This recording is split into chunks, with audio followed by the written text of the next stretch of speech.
Tradiční jablonecká bižuterie má světové jméno. Její výrobci se představili na prestižním veletrhu šperků a módních doplňků v Paříži. Na účast jim přispěla agentura CzechTrade.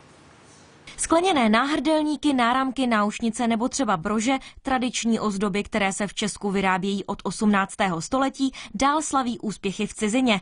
Na prestižním pařížském veletrhu se představilo hned několik vystavovatelů z Jablonecka. Největší účast měla firma Liglas z Líšného u Železného Brodu. Už přes půl století vyrábí ručně vinuté skleněné perly. Letošní kolekci jsme pojeli ve znamení barevných trendů podzimu. Sadili jsme na zlaté a hnědé tóny v kombinaci s červenou, dále modrošedé variace a úplnou novinkou jsou šperky z tmavomodrého kobaltu. V Paříži se sešly stovky vystavovatelů z 41 zemí. Zájem o českou bižuterii projevily firmy z Anglie, Francie, Itálie i Kanady. Ve světě je pořád pojem, i když její pozicí otřásl rozpad skupiny Jablonex Group. Ta ještě před 2 lety patřila k největším výrobcům a vývozcům bižuterie na světě.